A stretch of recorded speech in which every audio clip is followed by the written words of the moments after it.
Millet Marvels, changing the way world eats by Tenali Double Horse.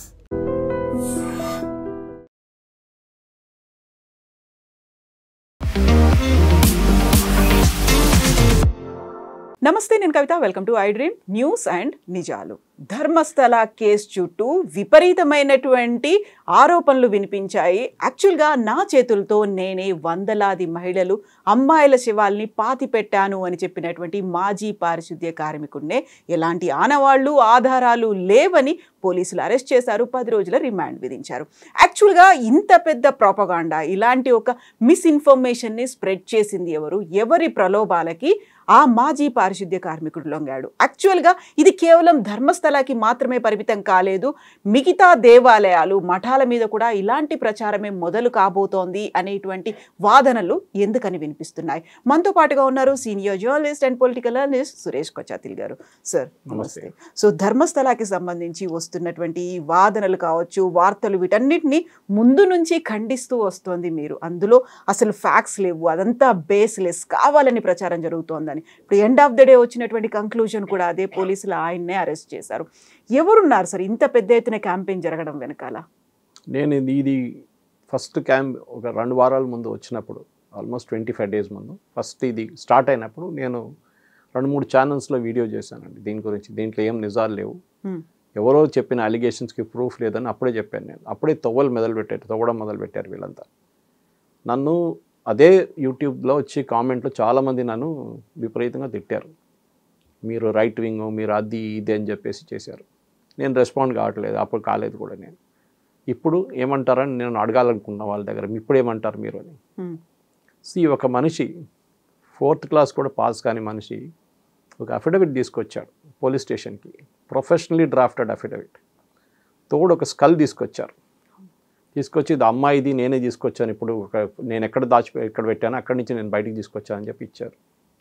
ఒక normal ఇన్వెస్టిగేషన్లో పోలీసులు FIR register చేసినప్పుడు first information report, it is not a case, first information report, మాకు వచ్చిన report ప్రకారం మా ఇది డీటెయిల్స్ అని చెప్పి ఎఫ్ఐఆర్ రాస్తారు. దాని తర్వాత ఇన్వెస్టిగేషన్ మొదలు పెడుతున్నాం. ఇన్వెస్టిగేషన్ చేసినప్పుడు ఫస్ట్ ఏం చేయాలంటే ఆరోపణ చేస్తున్న మనిషి బ్యాక్గ్రౌండ్ చెక్ చేయాల్సి వస్తుంది. ఈ చిన్నయ్య అని ఇప్పుడు తెలిసిన మనిషి ముందు మాస్టర్ మ్యాన్గా పెట్టారు. వీళ్ళు ఆయన అది చేశారు ఇది చేశారని చెప్పి ఆయన మీడియా ముందు వచ్చి ఇక్కడొచ్చి మాట్లాడారు. దాన్ని విపరీతంగా మీడియా, ఎస్పెషలీ కేరళ నుంచి వచ్చిన మీడియా చాలా మట్టుకు పాపులరైజ్ చేశారు, దాన్ని విపప్ చేశారు. అక్కడ ఉన్న ఇస్లామిక్ మీడియా ఉన్నాయి, మీడియా వన్ అని చెప్పి ఒక ఛానల్ ఉంది, మాధ్యమం అని చెప్పి వాళ్ళకి న్యూస్ పేపర్ ఉంది. మీరు బిలీవ్ చేయరు, కంటిన్యూస్ లైవ్ కవరేజ్ ఉండే ధర్మస్థల నుంచి, కేరళ నుంచి వెళ్ళిన 6 మీడియా ఛానల్స్, అది కాకుండా యూట్యూబ్ ఛానల్స్.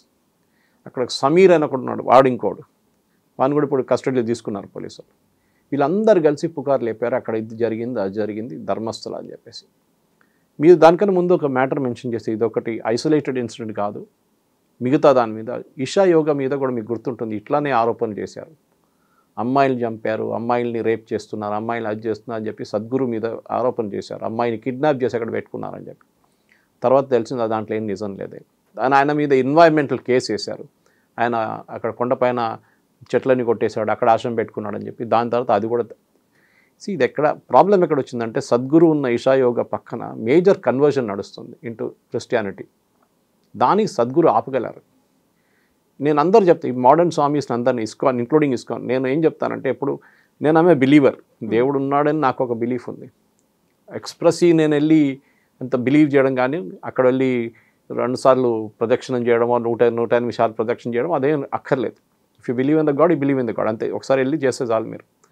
కానీ మీరు ఈ ఇషా యోగా కానివ్వండి, శ్రీ రవిశంకర్ గారు కానివ్వండి, ఇస్కాన్ కానివ్వండి, వీరు ఏం చేశారంటే యంగ్స్టర్స్ని, హిందూ యంగ్స్టర్స్ని తిరిగి హిందూయిజంలో తీసుకొచ్చారు. ఇప్పుడు జనరేషన్ని మీరు గుడికి వెళ్ళమంటే వాళ్ళు రారు, వాళ్ళు పట్టించుకోరు.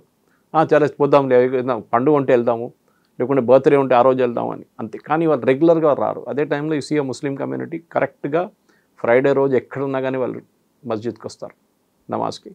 అదే టైంలో క్రిస్టియన్స్ చూడండి, వాళ్ళు సండే అంటే సండే చర్చ్లో ఉంటారు, వాళ్ళు కుంజి తీసుకెళ్తారు వాళ్ళ పేరెంట్స్. హిందూస్ ఒక డిఫాల్ట్ కాదు, ఓకే వీఆర్ బిలీవర్స్. కొంతమంది అయితే ఏథిస్ట్ అయిపోయారు, మాకు అసలు రిలీజన్తో సంబంధం లేదని చెప్పి. ఇప్పుడు యంగ్స్టర్స్ చాలామంది ఫ్యాషనబుల్ అయిపోయారు. సో ఎప్పుడు ఈ యంగ్స్టర్స్ని రిటర్న్ హిందూ రిలీజియన్ తీసుకురావడం మొదలుపెట్టారు. ఇస్కాన్ కూడా, ఇప్పుడు ఇస్కాన్కి వెళ్తే మీరు ఈవెన్ గోల్డెన్ టెంపుల్ మన జూబ్లీ హిల్స్కి వెళ్తే సండే రోజు వాళ్ళ పూజలు ఉంటుంది చూడండి, ఆల్మోస్ట్ లైక్ రాక్ షో ఉంటుంది అక్కడ.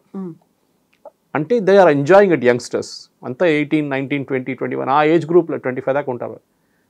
ముస్లింలు లారం కాదు, వాళ్ళు కూడా ఉంటారు పక్కన కూర్చొని. కానీ వీళ్ళు చేస్తున్న డ్యాన్స్ కానివ్వండి, వాళ్ళు చేస్తున్న యూనో ఏం చెప్తారు మ్యూజిక్ కానివ్వండి, అన్నీ వాళ్ళతో రైమ్ అవుతుంది అన్నమాట. ఇషా యోగా కూడా అదే చేస్తారు. మీరు శివరాత్రి టైంలో చూడండి, సో అది చేస్తున్నారు. It's like a rock show almost. అందరు ఆర్టిస్ట్ని తీసుకొస్తారు.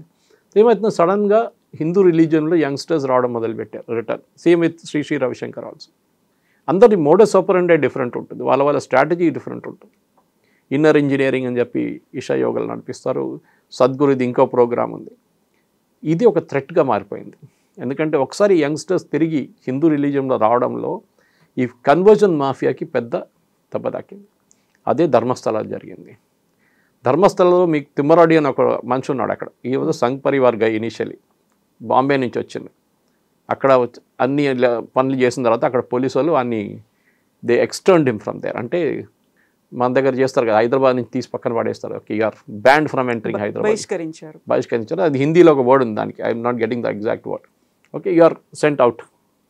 సో అట్లనే పంపించిన మంచి ధర్మస్థలాకి వచ్చారు ఆయన అక్కడ వచ్చి ల్యాండ్ కొనుక్కున్నారు చాలా మటుకు. ఈ ధర్మస్థలాలో పెద్దగా మాఫియా ఉంది, అంటే చుట్టుపక్కల. అది ధర్మస్థల ఒక ఫారెస్ట్ ఏరియా. అది అక్కడ రావాలంటే మీకు ట్రాన్స్పోర్ట్ లేదు ఆ టైంలో. అంటే 20 సంవత్సరాలు 15 సంవత్సరాల ముందు అక్కడ పెద్ద ఆటో గ్యాంగ్ ఉండే అక్కడ. వాళ్ళు ఏ రేట్ అడిగితే అదే రేట్కి వెళ్ళాలి మీరు అందరూ, ఎందుకంటే ఒక గ్యాంగ్ వాళ్ళు, లేకుంటే మీరు వెళ్ళలేరు ధర్మస్థలాకి. సో చాలా హెవీ ఫీజు ఇచ్చి అమౌంట్ ఇచ్చి వాళ్ళు ఆటోలో వస్తారనమాట అక్కడ వస్తున్న భక్తులు. ఇప్పుడు బస్సులు ఉన్నాయి, కార్లు ఉన్నాయి అని వస్తున్నాయి, కానీ ఆ టైంలో లేకుండే. ఈయనేం చేశాడు, ఇది నడిపించడం మొదలుపెట్టాడు ఆటో. నెక్స్ట్ అక్కడ చుట్టుపక్కల ల్యాండ్ కొనడం మొదలుపెట్టారు. ఆయనకు తెలిసిపోయింది ఏదో ఒక రోజు వీళ్ళకి మఠం ఎక్స్పాండ్ చేయడానికి స్థలం కావాల్సి వస్తుందని చెప్పి పక్కన ఉన్న ల్యాండ్ అంతా కొనుక్కున్నారు. అప్పుడు ధర్మస్థల వాళ్ళకు మెడికల్ కాలేజ్ అనౌన్స్ చేశారు. వాళ్ళకి హాస్పిటల్ ఉంది కానీ మెడికల్ కాలేజ్ అనౌన్స్ చేశారు. మెడికల్ కాలేజ్ మన అందరూ తెలుసు 25 ఎకర్లో దానికి నామ్స్ ఉంటుంది, దానికి ఇంత ఎకర్లు ఉంటేనే మీరు మెడికల్ కాలేజ్ పెట్టుకోవచ్చు. ఇప్పుడు ఈయన దగ్గర ఉంది ల్యాండ్ అంతా, తిమ్మరాడు. ఇది ఆయన చేశాడు, ధర్మస్థలతో నెగోషియేట్ చేయడం మొదలుపెట్టారు. నాకు ఇన్ని కోట్లు కావాలి అని చెప్పి. సో ధర్మస్థల లాస్ట్లో వాళ్ళు విసుకొచ్చేసి వాళ్ళు అన్నారు వీఆర్ క్యాన్సిలింగ్ అన్నారు. క్యాన్సిలింగ్ అనగానే కోటి రూపాయలు, వందలాది కోట్లు పెట్టుకుని కొన్న డబ్బులుతో కొన్న ల్యాండ్ అంతా వేస్ట్ అయిపోయింది. అక్కడ మొదలైంది ధర్మస్థల వీరేంద్ర హెగడే ఇప్పుడున్న ధర్మాధికారి అండ్ ఈ తిమ్మరాడి నడిమిట్లో గొడవ. అది కాకుండా కొన్ని రిలీజియస్ గ్రూప్స్ కేరళ నుంచి, especially SDPI, PFI organisation ban చేశారు చూడండి government of India, terrorist group అని చెప్పి. వాళ్ళ పొలిటికల్ నామ్ ఎస్డిపిఐ కేరళలో, నార్దర్న్ కేరళలో వాళ్ళ పట్టు చాలా బాగుంది. ఇంకా సదర్న్ కేరళలో 2-3 పాకెట్స్లో ఉంది. వాళ్ళు మ్యాంగళూరు వైపు నుంచి కూర్గ్కి వచ్చి, కూర్గ్ నుంచి ఉడుపి నుంచి మణిపాల్ నుంచి కుండాపుర నుంచి మురుదేశ్వర్, ఇట్లా మొత్తం ఎక్స్పాండ్ చేసుకుంటూ వెళ్తున్నారు వాళ్ళు. ఎస్డిపిఐ కూడా అక్కడ వచ్చి వాళ్ళ బేస్ పెట్టుకున్నారు. So that's why you see మీరు సదర్న్ కర్ణాటకకి వెళ్తే మీకు కేరళ నుంచి వచ్చిన ముస్లిమ్స్ కనిపిస్తారు, లోకల్ ముస్లిమ్స్ ఎక్కువ కనిపించారు. వీళ్ళే అప్పుడు జిహాద్ మన హిజాబ్ ఇష్యూ వచ్చినప్పుడు పెద్ద గొడవ చేసిన వాళ్ళు వీళ్ళు, ఎస్డిపిఐ. అది కాకుండా టిప్పు సుల్తాన్ జయంతికి సపోర్ట్ చేసిన వాళ్ళు వీళ్ళే. సో న్యాచురల్లీ కర్ణాటక గవర్నమెంట్ ఏం చేయాలంటే first that they should investigate the background of this person. ఎవరు ఈ ఆరోపణలు చేస్తున్నారు, ఎందుకు చేస్తున్నారు. ఆయన ఫస్ట్ అన్నాడు నేను అక్కడ క్లెన్లీనెస్ శానిటేషన్ వర్కర్గా పనిచేశానంటాం. సో మీరేం చేయాలి, ఫస్ట్ అక్కడున్న ధర్మాధికారి కానీ మిగతా వాళ్ళ దగ్గర అడిగి ఈయన మీ దగ్గర పనిచేశాడా లేదా అని డీటెయిల్స్ తీసుకోలేదు. తర్వాత ఇప్పుడేం తెలిసిందంటే హీ వాజ్ నాట్ అక్కడ పని చేయలేదు శానిటేషన్ వర్కర్గా. ఆయన పక్కన నేత్రావతి రివర్లో క్లీనింగ్, చుట్టుపక్కన ఉన్న రివర్ పక్కన ఉన్న క్లీనింగ్ కోసం అక్కడ పంచాయతీ వాళ్ళు పెట్టుకున్న మనిషి. ఈ ధర్మస్థలాకి వస్తున్న చాలామంది దిగంబర్ జైన్స్ కమ్యూనిటీ, వీళ్ళు హిందువులు అనుకుంటారు, they are not Hindus, Digambar Jains వాళ్ళు. కానీ ఇక్కడ హిందూ క్షేత్రం ఒకటి ఉంది, లార్డ్ శివ అండ్ పార్వతి ఒక క్షేత్రం ఉంది. వీళ్ళు చాలామంది ఈ దిగంబర్ జైన్ సెక్ట్లో కూడా లాస్ట్ వాళ్ళ లైఫ్ అంతా సెటిల్ అయిపోయిన తర్వాత, అందరూ అయిపోయిన తర్వాత వాళ్ళు వచ్చి దే గెట్ ఇన్ టు సమాధి ఫార్మాట్. ఫస్ట్ తినరు, అన్నం తినరు, దాని తర్వాత నీళ్ళు తాగరు, లాస్ట్ దే పాస్ అవే. వాళ్ళు అట్లా చాలామంది అక్కడ ధర్మస్థలకు వచ్చి చనిపోయిన వాళ్ళు ఉన్నారు చాలామంది. వాళ్ళ బాడీ పక్కనే బరీ చేస్తారు. అది చేసిన మనిషి ఈయన. ఒఫీషియల్గా పంచాయత్ పర్మిషన్ తీసుకొని డెత్ సర్టిఫికేట్తో ఇచ్చే బాడీలు బరీ చేస్తారు. ఎందుకంటే అక్కడ చుట్టుపక్కల అంతా అడవి ఉన్నాయి కదండి, అట్లాంటి స్పాట్స్ లేవు, క్రిమేషన్ గ్రౌండ్కి అదన్నీ స్పాట్స్ లేవు. సో అక్కడే బరీ చేస్తారు కొంచెం దూరం వెళ్ళి. దాని తర్వాత ఈయనకు ఒక ఐడియా వచ్చింది. అది ఎవరు వీళ్ళందరూ కలిసి చేసిన పని, తిమ్మరాడి కానీ మిగతా వాళ్ళు కానీ, ఇంకొక ఆరోగ్య స్వామి అని ఒక మనిషి ఉన్నారు. దానికి ఇంకో బ్యాక్గ్రౌండ్ ఉందండి. ఈ కర్ణాటక పోలీస్ చిన్న ఒక ఇన్వెస్టిగేషన్ చేసి తెలిసిపోతుండే ఈయన ఎక్కడి నుంచి వచ్చిండని. ఎవరు? ఈ చిన్నయ్య, మాస్టర్ మ్యాన్. ఈయన ఉండేది తమిళనాడులో. 10 సంవత్సరాల ముందు ధర్మస్థలా నుంచి వెళ్ళిపోయి సత్యమంగళం ఫారెస్ట్, మన వీరప్పన్ టెరిటరీ, అక్కడ ఒక ఎల్టీటీ కోసం ఒక కాలనీ తయారు చేశారు. ఎల్టీటీ మెంబర్స్ కోసం తమిళనాడు గవర్నమెంట్ ఒక కాలనీ సెటప్ చేశారు. ఇల్లు కట్టించేశారు అంతా రీసెటిల్ చేయడానికి. అక్కడ ఉండేటోళ్ళు. సో ఒక ఎల్టీటీ కనెక్షన్ వచ్చింది మీకు ఇప్పుడు. ఈ ఆరోగ్య స్వామి అని మనిషి వాళ్ళ ఇంట్లో దొరికారు. మొన్న ఎస్ఐటీ వాళ్ళు వెళ్తే ఈ చిన్నయ్య ఇంట్లో ఆరోగ్య స్వామి ఉంటున్నాడు. అండ్ ఆరోగ్య స్వామి ఈజ్ అ పాస్టర్. ఆయన కన్వర్జన్ మాఫియాలో పెద్ద రోల్ ఉంది ఆయనకి. సో వీళ్ళందరూ కలిసి చేసిన ఒక స్టోరీ. దాని నడిమిట్లో సుజాత భట్ అని ఇంకొక లేడీ వచ్చేసింది. ఆమె ఒక పారానాయిడ్ క్యారెక్టర్. ఆమె ఏం చెప్పిందంటే, మా కూతురు అనన్య భట్ కనిపించట్లేదు, ఆమె ఒకసారి అక్కడ ధర్మస్థలకి వెళ్ళింది, అక్కడి నుంచి దాని తర్వాత కనిపించట్లేదు, మా మణిపాల్లో ఆమె మెడికల్ కాలేజ్ స్టూడెంట్ ఉండే అని చెప్పారు. నేను సిబిఐలో పనిచేశాను కల్కటాలో స్టెనోగ్రాఫర్గా అని చెప్పారు. అక్కడ కూడా ఏ బ్యాక్గ్రౌండ్ చేయకుండా వీళ్ళు మొత్తం వీడియోలు నింపేశారు అంటారు. యూట్యూబ్ వాళ్ళు కానివ్వండి, ఛానల్ వాళ్ళు కానివ్వండి, సుజాత భట్ని ఇంటర్వ్యూ చేయడము, అనన్య భట్ ఫోటో కూడా లేదు. అప్పుడు ఏం చేశారు, ఏతోని క్రియేట్ చేసిన ఫోటో పెట్టి ఈమె అనన్య భట్ అని క్రియేట్ చేశారు. అక్కడ కూడా ఒక బ్యాక్గ్రౌండ్ ఇన్వెస్టిగేషన్ చేస్తే చాలా క్లియర్గా తెలిసిపోతుంది. సిబిఐ వాళ్ళు ఇమీడియట్గా రెస్పాండ్ అయ్యారు. దే సెడ్ మా దగ్గర ఇట్లాంటి ఎవరు పని చేయలేదు కల్కటా ఆఫీస్లో, స్టెనోగ్రాఫర్ అయిన ఆ పోస్టే లేదు మా దగ్గర అని చెప్పారు. ఆలోచించాడు. So that case fell apart. ఎందుకంటే ఫోటో లేదు. మణిపాల్ వాళ్ళు చెప్పారు మా దగ్గర ఇట్లా ఎవరు అమ్మాయి లాస్ట్ 10 సంవత్సరాలు మా దగ్గర ఎవరు చదువుకోలేదు అట్లాంటి అమ్మాయి, ఆమె ఏ రికార్డ్ లేదు, అకాడమిక్ రికార్డ్ లేదు, వాళ్ళ ఫ్రెండ్స్ లేరు, ఎవరు లేరు. తర్వాత తెలిసింది ఈమె ఉండేది ధర్మస్థలా నుంచి కొంచెం షివమొగ్గలో ఉండే ఈమె. దాని తర్వాత ఇంకో ప్లేస్కి షిఫ్ట్ అయింది. అక్కడ పెళ్లి చేసుకోలేదు, కానీ she was in living relationship with somebody. ఆమెకి అసలు she doesn't have any children. వీళ్ళ రిలేటివ్స్ కూడా టెస్టిఫై చేశారు. ఆ కేసు అక్కడ ఫినిష్ అయిపోయింది. కానీ ఈ నలుగురు, చిన్నయ్య, ఆరోగ్యస్వామి, తిమ్మరాడి అండ్ సుజాత భట్ ఢిల్లీకి వెళ్ళారు. నలుగురు కలిసి ఢిల్లీకి వెళ్ళారు. ఇప్పుడు అంతా బయటపడుతున్న స్టోరీ అది. ఢిల్లీకి వెళ్ళి ఢిల్లీలో ఒక లీడింగ్ సుప్రీంకోర్టు లాయర్ని కలిశారు. దాంతోపాటు అక్కడున్న ఒక లీడింగ్, ఇప్పుడు చెప్తున్నారు కాంగ్రెస్ పార్టీ అని పేరు చెప్పట్లేదు, కానీ కాంగ్రెస్ పార్టీ లీడర్ని కూడా కలిశారంట. వీళ్ళందరూ కలిసి డిసైడ్ చేసిన ఒక స్ట్రాటజీ ఇది. ఇట్లా ఒక స్టోరీ బిల్డప్ చేయాలి మల్టిపుల్ యాంగిల్స్ నుంచి. ఒకవైపు ఏంటి ఈయన డెడ్ బాడీస్, ఇంకోవైపు సుజాత భట్, ఇంకోవైపు నుంచి పాత ఒక కేసు ఉండే సౌజన్య మర్డర్ కేసు అని చెప్పి, దాంట్లో ఒక యాక్షన్ కమిటీ మెంబర్ ఈయన తిమ్మరాడి. ఆ కేసు ఇంకా సాల్వ్ కాలేదు అసలు. సో ఇదన్నీ కలిపి తీసుకొని 300 మంది మహిళల్ని, లేకుండా 400 మళ్ళీ 1000 కూడా చెప్పారు ఒకసారి. ఒక మిస్సింగ్ రిపోర్ట్ ఉండాలండి. ఎవరైనా మీ ఇంటి నుంచి ఎవరైనా కనిపించకపోతే, ఎవరి ఇంటి నుంచి ఎవరైనా కనిపించకపోతే మిస్సింగ్ పర్సన్ కేసు ఫైల్ చేస్తారు. అప్పుడు ఎక్స్క్యూజ్ ఏం క్రియేట్ చేశారంటే, కొంతమంది కేరళ నుంచి వచ్చిన ముస్లిం గ్రూప్స్ యాక్షన్ గ్రూప్ ఫామ్ చేశారండి. కేరళలో ప్రతి జిల్లాలో యాక్షన్ గ్రూప్ ఫామ్ చేశారు. ధర్మస్థల యాక్షన్ గ్రూప్ అని చెప్పి ఇస్లామిక్ గ్రూప్స్ ఫామ్ చేశారు కేరళ. దాంట్లో ఒక నోటోరియస్ క్యారెక్టర్ మునాఫ్ అని ఒకడు ఉన్నాడు. నేను కేరళలో ఉన్నప్పుడు జనం టీవీ డిబేట్లో ఆ రోజు this guy was there in the debate, Munaf. ఈ మునాఫ్ అనే క్యారెక్టర్ దీనికన్నా ముందు కూడా షిరూర్లో ఒక లారీ ఒక కొండ కింద పడిపోయి ల్యాండ్ స్లైడ్లో పోయినప్పుడు this fellow was there also. ఈ లారీ ఓనర్ ఆయన ధర్మస్థలాకి ఎట్లా వచ్చారండి?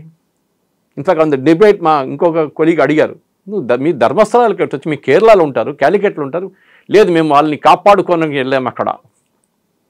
ఏది సుజాత భట్ మా దగ్గర ఉంది, ఆమె మా కస్టడీలో ఉంది, మేము ఆమెని కాపాడుకుంటున్నాం, ఎందుకంటే ఈ బీజేపీ వాళ్ళు వచ్చి ఆమెని పట్టుకుపోతారు, లైఫ్ థ్రెటన్ చేస్తారని చెప్పి.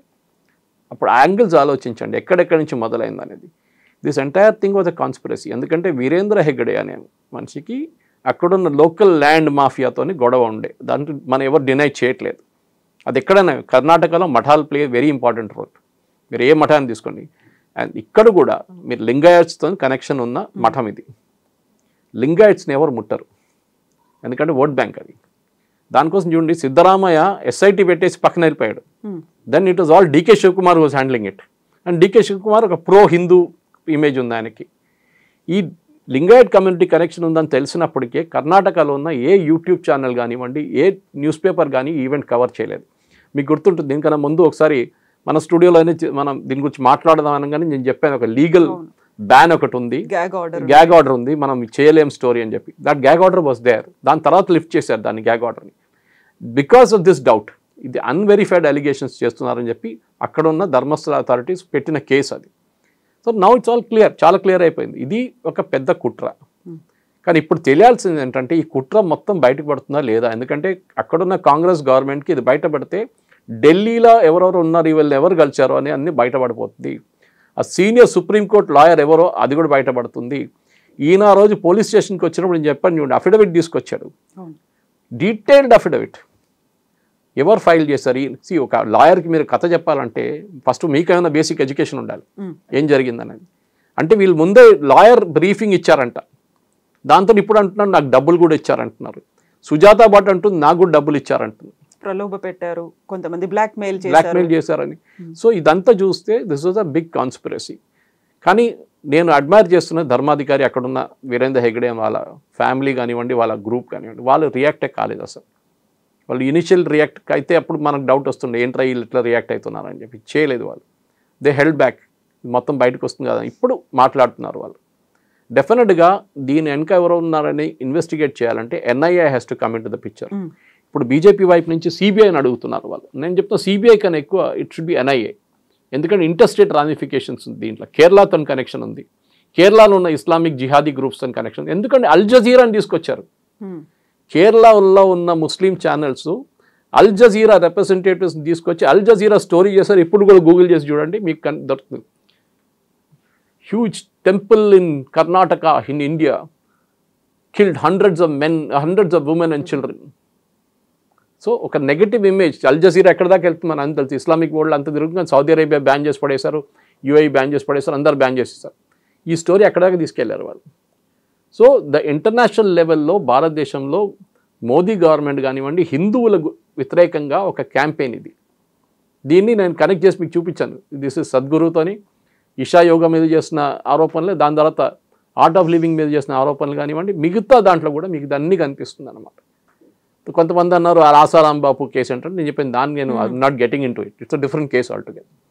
కానీ జనరల్గా ఒక టెండెన్సీ ఏంటంటే ఎక్కడెక్కడ మీరు కన్వర్షన్ చేయలేకపోతున్నారో దాని వ్యతిరేకంగా మీకు వ్యతిరేకంగా ఎవరు నిలబడున్నారో వాళ్ళని కిందకి దింపాలి. అది చేసిన పని వీళ్ళు ఇప్పుడు కుట్ర. కానీ ఇప్పుడు కర్ణాటక గవర్నమెంట్ ఇన్వెస్టిగేట్ చేస్తే దీనికి ఏం బయటికి రాదు. కేసు క్వైట్గా క్లోజ్ చేసేస్తారు. ఒక 10 రోజులు ఆయన జైల్లో ఉంచుకుంటారు చిన్నయ్యని. దాని తర్వాత ఆయన కూడా బెయిల్ తీసుకొని ఆయన కూడా గాయపడిపోతాడు. దీనికి ఎన్ఐఏ ఇన్వెస్టిగేషన్ ఉండాలి. దీని వ్యతిరేకంగా ఎవరెవరు పనిచేశారు, డబ్బులు ఎక్కడి నుంచి వచ్చినాయి, ఈ ఆరోగ్య స్వామి అని మనిషి ఎవరు, ఎల్టీటీ కాలనీలు ఎట్లా ఉంటున్నారు, సత్యమంగళం ఫారెస్ట్లు దానితో కనెక్షన్ ఏముంది, ఈ చిన్నయ్య 10 సంవత్సరాలు ఏం చేశాడు, ఎక్కడున్నాడు ఇన్ని రోజులు, ఇదంతా బయటికి రావాల్సింది. సో ఇప్పుడు మీరు చెప్పినట్టుగా అక్కడ రాజకీయాలు అనేవి ఉన్నాయి, కులాలు ఉన్నాయి, కమ్యూనిటీ ఉంది, రాష్ట్రాలు ఉన్నాయి, ఇన్ని రకాల గ్రూపులు ఉన్నాయి అనుకున్నప్పుడు ఒక ప్రెషర్ గ్రూప్ అనేది కూడా చాలా ఎక్కువగా ఉంటుంది కదా. మనం డబ్బు, పలుకుబడి అనుకుంటాము, అధికారము అనుకుంటాము. ఇవన్నీ ఉన్నప్పుడు అంత ఈజీగా వస్తుందంటారా బయటికి? రాదు, ఈజీగా రాదు. ఎందుకంటే రెండు రకాలు చూడాలండి మీరు. 2 sides ఆఫ్ ద కాయిన్ అంటారు కదా. ఒకటి ప్రెషర్ గ్రూప్స్ అంటే మీరు చెప్పినట్లు అక్కడున్న పొలిటికల్ ప్రెషర్. ఒకటి లింగాయట్ కమ్యూనిటీ వాళ్ళ మీద ఆరోపణ చేసినప్పుడు న్యాచురలీ డైరెక్ట్ లింగాయట్ కాదు వీళ్ళు, దిగంబర్ జైన్స్ నేను చెప్పినట్లు. సో బట్ లింగాయట్ ఒక ఫ్యాక్షన్ ఉంది అక్కడ అన్నమాట. ఒక్కవైపు సిద్ధరామయ్య గారు నేను సెక్యులరు, నేను నాస్తికుడు, నేను దేవుడిలో బిలీవ్ చేయడం చెప్పిన మనిషి. ఇంకోవైపు డికే శివకుమార్. వీళ్ళిద్దరు నడిమిట్లో ఉన్న గొడవ కూడా దీంట్లో రిఫ్లెక్ట్ అవుతుంది. ఇప్పుడు చూడండి, కర్ణాటక అసెంబ్లీలో ఆర్ఎస్ఎస్ పాట పాడారని చెప్పేసి పెద్ద ఇష్యూ చేశారు వీళ్ళు. ఆర్ఎస్ఎస్ యాంథమ్ అంటున్నారు మీడియా వాళ్ళు. So there is a big issue అక్కడ. కర్ణాటకలో మఠాలతోని ముందు నుంచే ప్రాబ్లమ్స్ ఉన్నాయి. మఠాల మీద ఎప్పుడెప్పుడో ఆరోపణలు చేస్తుంటారు. సరే అక్కడ పాలిటిక్స్ కూడా ఉందనుకోండి, అందులో మఠాల మధ్య కూడా సఖ్యత లేదు, వాటి మధ్యనే పోటీ అనేది, పోటీ చాలా ఉంది. ఎందుకంటే ఇంజనీరింగ్ కాలేజ్ అడ్మిషన్ కానివ్వండి, మీరు మెడికల్ కాలేజ్ అడ్మిషన్ కానివ్వండి. నేను అప్పుడు ఆ టైంలో టైమ్స్ ఆఫ్ ఇండియాలో పనిచేసిన, టాకింగ్ ఆఫ్ 1989, 90, 91, 92 టైంలో నేను చాలా మటుకు ఈ మఠాల దగ్గర తిరిగేటోను. ఎందుకంటే అడ్వర్టైజ్మెంట్స్ కోసం, మెడికల్ కాలేజ్ అడ్మిషన్ కోసం అడ్వర్టైజ్మెంట్స్ నార్త్ ఇండియాలో ఇస్తారు వాళ్ళు. ఎప్పుడు ఆ టైంలో నీట్ లేదు, ఏం లేదు, వచ్చిన డబ్బులు పెట్టి అడ్మిషన్ ఇవ్వడం అనమాట. సో దావంగిరి, శివమోగా, అప్పుడు శివమోగా ఉంటే మ్యాంగళూరు, ఇట్లాంటి చాలా ప్లేస్ తిరిగాను మఠాల వాళ్ళ సీనియర్ మోస్ట్ పీఠాధిపతులు మాట్లాడి దే టాక్ బిజినెస్. దాంట్లో తప్పేం లేదండి. ఎందుకంటే వాళ్ళ మఠం నడిపించాలంటే వాళ్ళకి డబ్బులు కావాలి. ఇట్ ఈస్ నాట్ ఏదో బయట నుంచి ఫారిన్ డొనేషన్ రావట్లేదు కదా వాళ్ళకి.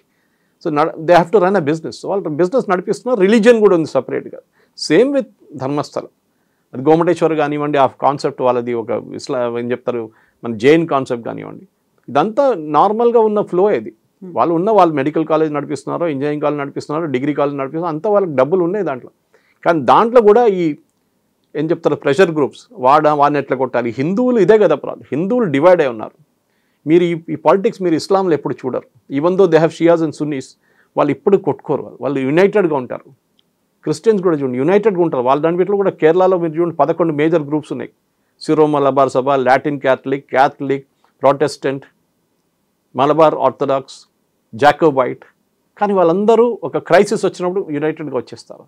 వాళ్ళ మీద దాడి అని జరిగింది, మన మణిపూర్లో జరిగిన ఇన్సిడెంట్ కానీ, ఛత్తీస్గఢ్లో నర్సెస్ని అరెస్ట్ చేసిన కేసు, నన్స్ని అరెస్ట్ చేసిన కేసులో అందరూ ఒకటే అయిపోయారు.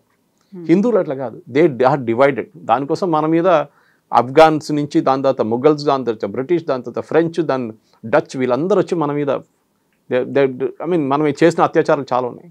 కానీ ఎందుకంటే హిందూస్ యునైటెడ్గా లేరు. శివాజీ మహారాజ్ ఉన్నారు ఒకవైపు, ఆయన సపోర్ట్ చేయడానికి ఎక్కువ మంది లేరు. రాజస్థాన్లో ఉన్న మేవార్స్ ఉన్నారు, వాళ్ళు కూడా వాళ్ళు చేసుకుంటున్నారు, వాళ్ళు ఫైట్ చేస్తున్నారు. ఇటువైపు అహోం రాజులు ఉన్నారు, ఇటువైపు మన దగ్గర విజయనగర సామ్రాజ్యం కానివ్వండి, చోళాస్ కానివ్వండి, వీళ్ళందరూ పల్లవాస్ కానీ వీళ్ళు ఉన్నారు. డిఫరెంట్ పాయింట్స్ ఇన్ టైం హిస్టరీలో. కానీ హిందూస్ ఎప్పుడు దాకా యునైటెడ్గా ఉండరో ఈ ప్రాబ్లం మళ్ళీ వస్తుంది. మీరు చూడండి, ఇక్కడ ఒకటే కాదు, ఏ హిందూ ఇన్స్టిట్యూషన్ కానీ వాళ్ళ తిరుమల మీద కూడా చూడండి ఎట్లా ఎన్ని ఆరోపణలు వస్తుంటుంది అప్పుడప్పుడు. మీరు తిరుమల తీసుకోండి, మీ తిరుమల మీద కూడా ఇట్లా అక్కడ వస్తున్న క్రిస్టియన్ వాళ్ళు పనిచేస్తున్నారు, సరే మళ్ళీ ఇప్పుడు దాకా మీరు ఎందుకు పట్టుకోలేదు వాళ్ళని అడగాల్సింది మనం. అంటే అక్కడ కూడా కుట్ర నడుస్తుంది, ఏదో చేయాలని చెప్పి చేస్తున్నారు. ఇంకా Tirumala is a huge institution. TTD అనగానే వాళ్ళు ఎన్ని కాలేజెస్ నడిపిస్తారో, హాస్పిటల్స్ నడిపిస్తారో, ఒక కంప్లీట్ సిటీ నడిపిస్తారు వాళ్ళు. సో ఇట్లాంటి ఇన్స్టిట్యూషన్స్ని అటాక్ చేయడం అని చాలా వీళ్ళ స్ట్రాటజీ ఒకటి. ఒకసారి మీ దేవుడి మీద ఏంట్రా మీ దేవుడు ఇంత చేయలేడా అని చెప్పినప్పుడు మీ భరోసా కూడా పోతుంది దేవుడి మీద, మీకు నమ్మకం ఉండదు. నా దేవుడు నన్ను కాపాడుకోలేడా అని చెప్పేసి మీరు ఇంకొక రిలీజియన్కి వెళ్ళిపోతారు. This is the problem. Kerala స్టోరీలో ఒక డైలాగ్ ఉంది, మీరు వినుంటారు లాస్ట్లో, కేరళ ఫైల్స్లో దట్ ఎంటైర్ థింగ్. ఆమె ఏం చెప్తారు లాస్ట్, కమ్యూనిస్ట్ వాళ్ళ డాటర్, షీ సేస్ మీరు నన్ను లార్డ్ గణేష గురించి చెప్పలేదు, లార్డ్ గణేషకి తల ఉంది ఎనుగుది, బాడీ ఏమో హ్యూమన్ బీయింగ్ ఉంది అని మా ముస్లిం ఫ్రెండ్స్ అడిగితే నేను జవాబు ఇవ్వలేకపోతున్నా అంటుంది. This is the problem. మన పిల్లల్ని నేర్పియలేదు, మన నెక్స్ట్ జనరేషన్ నేర్పియట్లేదు. అండ్ వాళ్ళు ఇట్లాంటి ఈ యాంటీ కన్వర్జన్ డ్రైవ్స్ మనం పెడితే ఇమ్మీడియట్గా కన్వర్జన్ వాళ్ళు వచ్చి ఎదుటి దాడి చేస్తారు. అది జరుగుతుంది. ధర్మస్థల కూడా it's a classic case in point. మనం ఈ కేసు 10 నెలల తర్వాత మర్చిపోతాం. ఎందుకు 6 నెలల తర్వాత మర్చిపోతాం, మళ్ళీ ఇంకొక టార్గెట్ ఉంటుంది, నెక్స్ట్ ఇంకొక మఠం కానీ ఇంకొక ప్లేస్ మీద టార్గెట్ చేస్తారు. ఇది రెగ్యులర్గా నడుస్తున్న పని అండి. మీరు చూడండి, ఎక్కడన్నా మీరు నార్త్ ఇండియాకి వెళ్ళండి, మన అక్కడ ఉన్న శివలింగ్ దగ్గర ఉన్న ప్రాబ్లము, అక్కడ ఫైజాబాద్ జరిగింది కానీ, ఇప్పుడు అయోధ్యలో జరిగింది కానివ్వండి, దాని తర్వాత వారణాసిలో చూసాం మనం. అన్ని ప్లేసెస్లో ముస్లిం వాళ్ళు చూస్తే తెలిసిపోతుంది, మథురాలో మీరు నిలబడితే మీకు తెలిసిపోతుంది that there was a temple there అని చాలా క్లియర్గా. ఇది మనం we're not able to get back our history heritage. మనం అపాలజెటిక్ అయిపోయాం, పోనీలండి అయిపోయింది కదా, ఎందుకు మనం లేనిపోయిన గొడవ అని చెప్పేసి. లేనిపోయిన గొడవ కాదు, హిస్టరీ చూడండి, జ్యూస్ చూడండి, దే ఆల్వేస్ ఫాట్ బ్యాక్. వాళ్ళ మీద ఎప్పుడు దాడి చేశారో వాళ్ళు ఎదుటి దాడి చేస్తారు జ్యూస్. ఇప్పుడు కాదు, చాలా సంవత్సరాల నుంచి, ఎన్నో వందల సంవత్సరాల ముందు నుంచి, సోలమన్ టైం నుంచి. We should learn that. Hindus కూడా రెసిలియంట్గా యునైటెడ్గానే ఉంటాయి, కానీ మన వాళ్ళు డివైడ్ అవుతారు క్యాస్ట్ బేసిస్. ఫస్ట్ అదే ట్రై చేస్తారు, క్యాస్ట్ డివైడ్ చేస్తారు, దాని తర్వాత విత్ ఇన్ క్యాస్ట్ డివైడ్ చేస్తారు, దాని తర్వాత విత్ ఇన్ దాట్ మీ కులాలు, మీ అది, మీ వాళ్ళు, మా వాళ్ళు, మీ వాళ్ళు. Even the most educated fellows యూఎస్కి వెళ్ళి మాట్లాడుతుంటే మా వాళ్ళు, మీ వాళ్ళు అంటారు. ఇది ఇస్ ద ట్రాజడీ. అది ఆపేసి ఏ రోజు హిందువులు అందరూ కలిసి ఉంటే ఇట్లాంటి ధర్మస్థలంలో జరిగిన ఇష్యూ జరగదు. అది మనం గుర్తుపెట్టుకోవాలి. సో యూజువల్గా కర్ణాటక అనగానే ఎక్కువగా మఠాలు అనేవి కనిపిస్తాయి. ఆ మఠాల్లో కూడా టువర్డ్స్ పాలిటిక్స్ ఇంక్లైన్డ్గా కనిపిస్తారు. కొంతమంది మోదీ కోసం మాట్లాడితే, కొన్ని మఠాధిపతులేమో నెక్స్ట్ నువ్వే పీఎం అవుతావని రాహుల్ గాంధీకి ఆశీర్వాదాలు ఇచ్చిన వాళ్ళు, మెళ్ళో కండువాలు ఇవన్నీ వేసిన వాళ్ళు అనేవాళ్ళు. సో ఇలాంటి టైంలోనే పాలిటిక్స్ కూడా మఠాల్లోకి ఎంటర్ అయిన తర్వాత అది బయాస్డ్గా ఉన్నాయి అంటే ఎలా? సో పాలిటిక్స్ నేను ఎక్స్ప్లెయిన్ చేశాను దీనికి ముందు కూడా. మఠాలు పాలిటిక్స్ ఉందంటే అక్కడ 2 డామినెంట్ క్యాస్ట్ ఉన్నాయి కర్ణాటకలో, ఒక్కలిగాస్ అండ్ లింగాయట్స్. వీళ్ళిద్దరు నడిమిట్లో ముఖ్యమంత్రులు మార్చుకుంటారు, ఇక్కడికి. మన అందరు తెలుసు యడ్యూరప్ప లింగాయట్, అటువైపు ఏమో డికే శివకుమార్ ఉంటారు. ఈమె ఇప్పుడు సిద్ధరామయ్య గారేమో బ్యాక్వర్డ్ క్లాస్ కురుబ కమ్యూనిటీ నుంచి, ఇట్ ఈస్ అన్ ఎక్సెప్షన్ అన్నమాట. ఇక్కడ లింగాయట్స్, అక్కడ ఒక్కలిగాసు, వీళ్ళ నడిమిట్లో ప్రెషర్ గ్రూప్స్. ఎందుకంటే ఏదో మఠం ఏదో అఫిలియేటెడ్ ఉంటారు ఈ రిలీజియన్తో. వాళ్ళు ఇప్పుడు అంటున్నారు మేము హిందువులు కాదు అంటారు కొంత జస్టిఫికేషన్ కోసం. మేము హిందువులు కాదు, మేము లింగాయట్లు, మేము ఒక్కలిగాస్ అని. సో వీళ్ళ నడిమిట్లో కూడా ప్రెషర్ గ్రూప్స్ ఉన్నారు. రాహుల్ గాంధీ వస్తే కండు వేయడము, ఎందుకంటే they want remain in the lime light అంట మన ఇంగ్లీష్లో. వాళ్ళు పాలిటిక్స్ వచ్చి మీడియా కవర్ చేస్తారు, ఇట్లా ఒక మఠం ఉందని తెలుస్తుంది 10 మందికి. శివకుమార్ గారి దగ్గర రేపాను కావాలంటే అడగొచ్చు, మాకు ఇంకా స్థలం కావాలంటే, ఒక 100 ఎకర్లు కావాలంటే ఆయన ఇచ్చేస్తారు కావాలంటే. So politics is intertwine. కర్ణాటకలో ఎక్స్ప్లెయిన్ చేశాను దానికి. ఎందుకంటే వాళ్ళు నడిపించి ఒక ఇంజనీరింగ్ కాలేజ్కి రేపు ఇంకో కొత్త ఇంజనీరింగ్ కాలేజ్ పెట్టాలి, గవర్నమెంట్ ఎన్ఓసీ కావాల్సి వస్తుంది.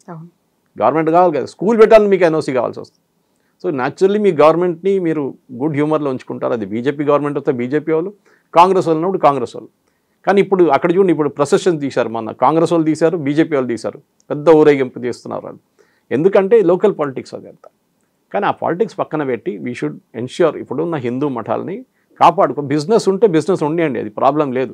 క్రిస్టియన్ స్కూల్కి వాళ్ళు క్రిస్టియన్స్ కూడా బిజినెస్ చేస్తున్నారు కదా. వాళ్ళ స్కూల్స్ ఉంటుంది, వాళ్ళ కాలేజెస్ ఉంటుంది, వాళ్ళ మెడికల్ కాలేజెస్ ఉంటుంది, వాళ్ళ హాస్పిటల్స్ ఉంటుంది, అన్నీ ఉంటుంది వాళ్ళకి. There is nothing wrong with it. కానీ వాళ్ళు అది వాడుకుంటారు. దట్ హౌ మిమ్మల్ని, మీకు స్కూల్ లేకుండా మా దగ్గర రండి, మాకు స్కూల్ ఉంది, మీకు హాస్పిటల్ కావాలంటే మా దగ్గర హాస్పిటల్ ఉంది. హిందువులు ఎంతమంది చెప్తారండి అట్లా?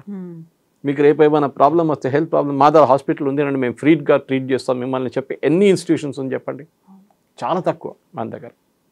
సో ఇక్కడే ప్రాబ్లం వస్తుంది. మనం 10 కోట్ల 5 కోట్ల కిరీటం ఇస్తాం దేవుడికి, అది మనుషులకి ఇవ్వండి, హాస్పిటల్ పెట్టండి, అప్పుడు స్కూల్ పెట్టండి, then the conversion will not happy.